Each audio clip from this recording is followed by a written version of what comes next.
장 넘겨본 뒤 이현에게 돌려주었다. 근데 원래 단방이라는 게 이렇게 재료가 많고 조건이 까다롭습니까? 그래 봐야 이게 단방이군요. 일개인데도요. 전에 말하지 않았소? 그래서 제대로 검증된 단방이 귀한 것이오. 이현은 단방을 다시 내려다보다가 물었다. 그나저나 이 재료들을 전부 구하려면 명석이 얼마나 필요합니까? 항로를 연단할 재료를 모두 산다면 하프 명석 70개에서 120개 정도는 생각해야 할 것이오. 비싸군요. 항로에서 중간단이 몇 알이나 나옵니까? 많아야 9알이요. 9알이면 그래도 연단의 신이 내려온다는 말이지. 문성학은 태연하게 말했다. 나처럼 이 단방을 오래 다룬 일개 연단사가 상태가 좋은 재료를 사용한다면 하품과 중품을 섞어 세알 정도 생산시키면 준수한 결과요. 그럼 처음 배우는 연단사입니다. 단방에 충분히 익숙해진 후 하품 중간단 2알을 안정적으로 뽑아낸다면 좋은 일이지. 이현은 손가락을 폈다. 가장 싸게 재료를 구해도 하품 명석 70개, 거기에서 중간단 2알, 한 알에 하품 명석 35개 있네요. 재료값만 그렇지 달로와 지화를 쓰는 비용도 있고 연단사의 시간과 노력도 필요하고 이제 알겠소? 문성학이 껄껄 웃었다. 연기기 산수가 연단을 함부로 건드리면 집안이 망하는 것이오. 이현은 문득 공천공무록의 내용을 떠올렸다. 다들 직접 연단하지 않고 완성하려는 이유요.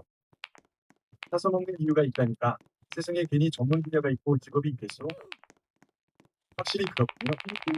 하지만 자신에게는 넉넉히 시간이 있었다. 직접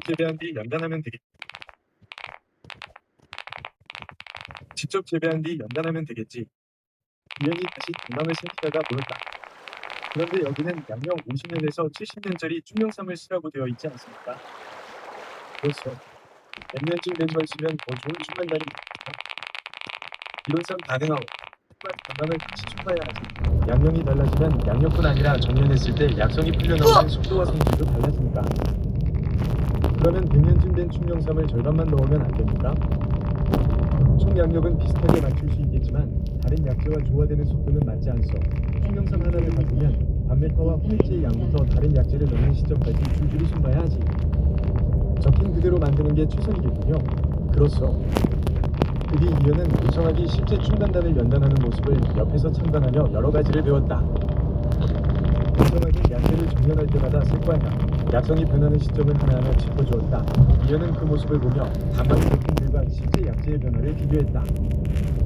며칠 뒤 문성학이 대바구니 하나를 가져왔다.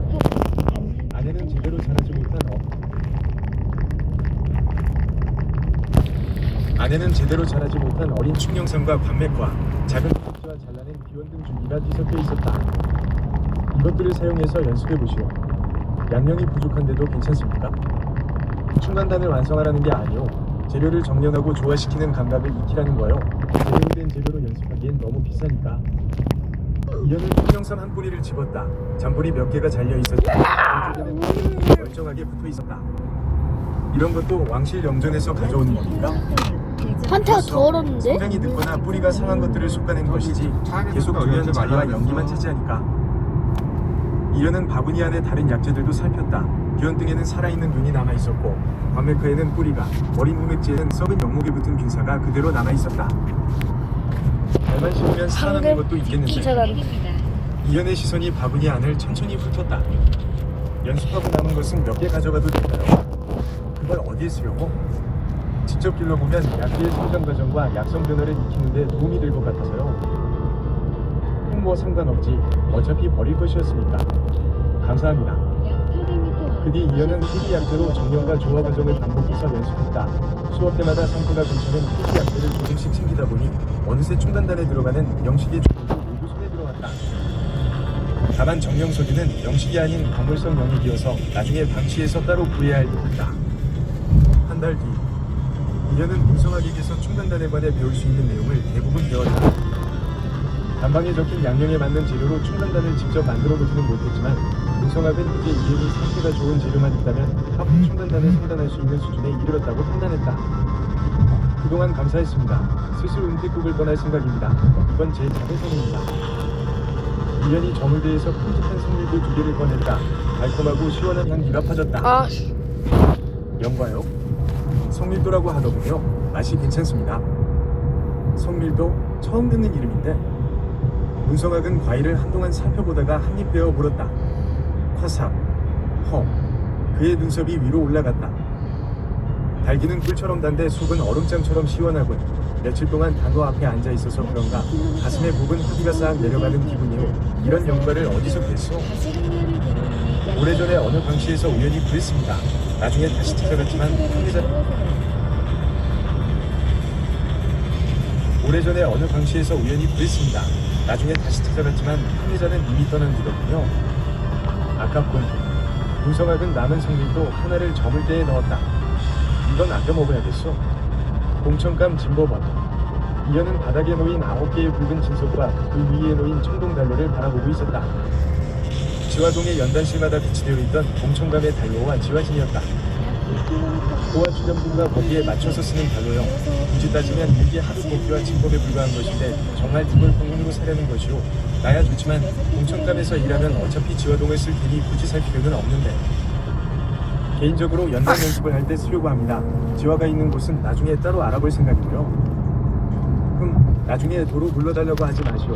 지화와 연결하는 방법, 단로의 관리 방법 등은 이 책자를 참고하시오. 대신 얘기하는 이현은 단로와 진법, 책자를 저물 때에 넣은 뒤 공봉틀을 확인했다. 충간단 단방을 얻고 남았던 100점 남짓한 공문도 거의 사라져 있었다. 이현은 문경을 떠나기 전 최윤방시에도 들렀다. 방시를 둘러보던 중 웅원목과 청화초의 씨앗을 파는 곳을 발견했다. 이현은 두 종류의 씨앗을 조금씩 구입했다. 이미 종류는 모두 확보해 두었지만 혹시 제대로 뿌리를 내리지 못할 경우를 대비해 여분을 구한 것이다. 여기에 하품 영석 한 개를 썼다. 마지막으로 영충을 취급하는 점포에서 살아있는 영충을 보관할 수 있는 영충대 하나를 구입했다. 그러다 구석에 연결된 거물대 하나가 눈에 들어왔다. 지금 사용하는 것보다 내부 공간이 2배는 넓었다. 발로도 힘들고 앞으로 용식도 더 많이 들고 다녀야 하는데 잠시 고민한 끝에 그것도 샀다. 그 물건을 합쳐 아픈 영석 10개. 점포를 넣은 우리는 거물대 안에 영석을 세워보았다.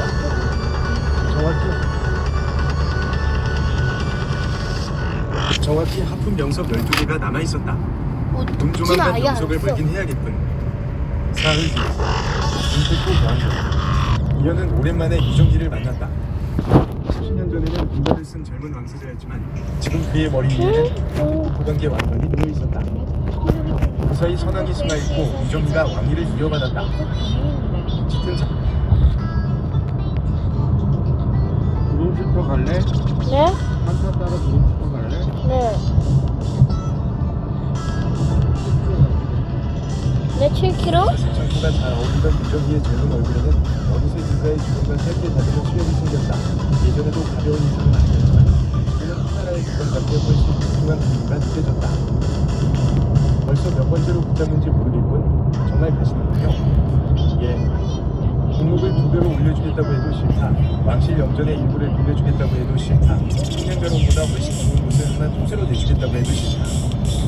마지막 제안은 조금 고민했습니다. 이정기의 눈빛이 밝아졌다. 그럼 다시 생각해 보시겠습니까? 그래도 떠날 생각입니다. 이정기가 한숨을 쉬었다. 어디로 가실 생각입니까? 정하지 않았습니다. 목적지가 없고요. 부럽습니다.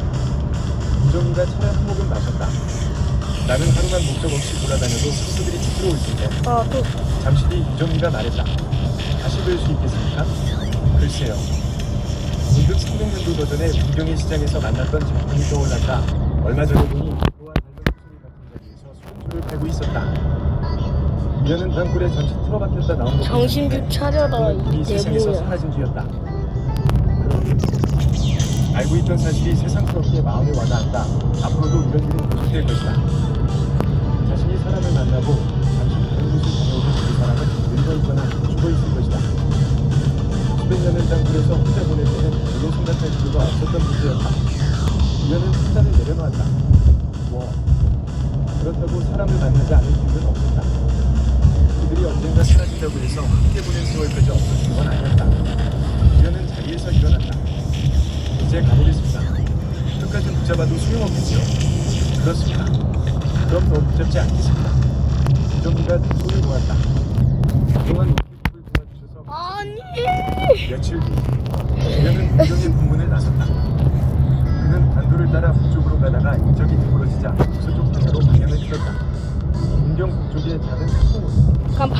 딸들 반영을 틀어요. 바라보고 있었다. 그들 모두 고천담에서 내린 공공의 공공기를 타고 있었다. 가장 앞에서 강력산에 있는 이문도였다. 나은 안팎으로 보이는 얼굴에는 별다른 표정이 없었고 몸에서는 영웅 사춘의 기운이 흘러나왔다. 그보다 한 걸음 뒤에는 깡마른 시력의 눈매가 날카로운 흰자랑이 영국이 울었다. 마지막 한 사람은 최종 당장 전쟁 한소백이었다. 영국이 삼촌이었다. 한소백이 멀어지는 지역을 바라보다가 입을 열었다. 이선영, 정말 오늘 치는 겁니까? 그래. 시중에서 보는 소문이 가전된 것만은 아닙니다. 현금 몇 명을 생산했다는 것도 수배가 속세에 무림인 몇 명 잡은 걸 보고 겁먹은 거냐? 겁먹은 게 아니라 조심하자는 겁니다. 속세에 모두 종사에게 중국 법기가 있었느냐? 일개 초급 부적이라도 있었겠느냐? 아무리 공공이 강해도 결국 본인의 수단에 불과하다. 자냥 그만해라. 이문도가 낮은 목소리로 끊었다. 소백의 걱정이 풀린 것은 아니다. 저자는 연기기 성성성시키고 전적이 지나치게 화려하다. 그래서 내가 직접 온 것이다. 사형까지 나설 정도라고 생각하신 겁니까? 죽이기로 했으면 확실하게 죽여야지. 싸움이 끝난 뒤에 조심했어야 했다고 후회하는 일이다. 이문도의 말투는 담담했다. 한소백은 잠시 망설인 뒤 그런 말을 꺼냈다. 그래도 집사께서 맡긴 임무는 가정들의 아이를 찾아오라는 것이었습니다. 가방을 가져간다고 그걸 정말 불쾌할 수 있겠습니까? 또 그 이야기냐? 홍자량의 얼굴에 태중이 떠올랐다. 눈빛에 처박힌 지 벌써 2년이다. 앞으로 5년을 더 기준다고 가정들이 튀어나온다는 공장님이냐? 가정들이 무엇인지 알긴 하냐? 너는 공간을 찾기도 하나 찾기 어려운 전문이다. 괜히 신명들이라 부르겠냐? 그래서 처음부터 말씀드렸지 않습니까? 개인 공공의 전원을 조금만 이용해서 가평성에서 어린 얼굴을 모으는 소백. 이문도가 그의 안돼. 한소백이 입을 다물었다. 그 말은 다시 하지 마라. 여긴 청문회 세력권이 아니다. 명나중이나 단소문에서 우리가 문제를 되돌리려 했다는 사실이 아니야. 가정등 하나를 찾는 것보다 훨씬 큰 문제가 아 그건 좀 너무하노. 알고 있습니다. 우리가 공청감에 외인 공공으로 들어온 것도 눈에 띄지 않게 움직이고 돌아다니기 위해서지. 아 제발. 끌어모으기 위해서가 아니다. 홍자량이 저를 쳤다. 게다가 이 지긋지긋한 곳에서는 수련도 제대로 안 돼. 영맥이라고 부르다는 것도 없지 않느냐. 나는 더 못 있겠다. 홍사영은 이곳에 20살부터 같은 말씀을 하셨습니다. 서백이 너, 이그 말이 많이 들었구나. 예전처럼 맞지 않으니 겁을 잃은 것이냐? 죄송합니다. 이문도의 입꼬리가 아주 조금 움직였다가 곧 다시 무시정한 얼굴로 돌아왔다.